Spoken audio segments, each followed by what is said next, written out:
নমস্কার বন্ধুরা, সম্পার রান্নাঘরে সকলকে স্বাগত জানাই। আজকে আমি অঘ্রাণ সংক্রান্তিতে তৈরি হওয়া পিঠে পায়েসের রেসিপি আপনাদের সাথে শেয়ার করব। প্রথমেই স্টোভের মধ্যে হাঁড়ি চাপিয়ে গরম জল করে নিলাম। এটা দিয়ে আমি পিঠের আটাটা মাখবো।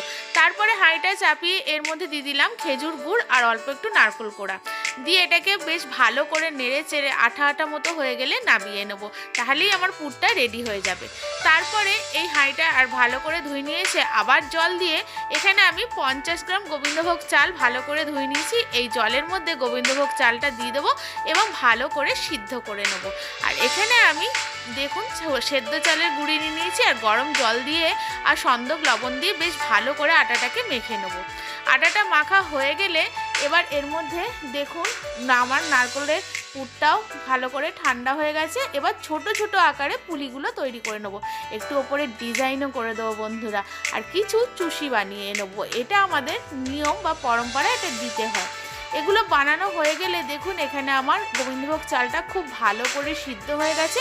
এখানে আমি 1 লিটার দুধ নিয়েছি আর 2খানা 5 টাকার দামি পাউডার দুধের প্যাকেট নিয়েছি। এগুলো সব এখানে দিয়ে দেবো, দিয়ে ভালো করে একটু গুলিয়ে নেবো, দিয়ে আরেকটু সিদ্ধ হতে দেবো। পুলিগুলো আমার দেখুন এই রকম করে রেডি করে নিয়েছি। খুবই সুন্দর খেতে হয় বন্ধুরা এই রেসিপিটা। আর এই রেসিপিটা এই ইতু ঠাকুর বিসর্জনের দিনই কিন্তু করতে হয়। এটাকে বলা হয় ইতু স্বাদ দেয়া। তারপরে এই পিঠেগুলো রেডি হয়ে গেলে এর মধ্যে দুধের মধ্যে দুধটা ফুটে গেলে এর মধ্যে একে একে দিয়ে দেবো।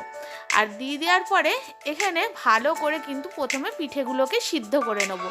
আর দুধের ঘনত্বটা বাড়ানোর জন্য এখানে আমি অল্প একটু চালের গুঁড়িও দিয়ে দেবো কিশমিশ, কাজু আর অল্প 4-5টা থেতো করা এলাচ দিয়ে দেবো। অল্প একটু ঘিও দিয়ে দেবো। ভালো করে সব কিছু সিদ্ধ হয়ে গেলে এর মধ্যে পরিমাণ মতো খেজুর গুড় দিয়ে দেবো। খেজুর গুড়টা দেওয়ার পর বেশিক্ষণ আর ফোটাবো না। বেশিক্ষণ হয়ে গেলে এটাকে নামিয়ে নেবো। নামিয়ে নেওয়ার পরে বন্ধুরা ঠাকুরকে এই ভোগ আমি নিবেদন করব। আমার বাড়িতে তো এই রকম করেই পিঠে পায়েসের রেসিপি হয়। যদি কারোর বাড়িতে অন্যরকম করে হয় প্লিজ কমেন্ট করে জানাবেন।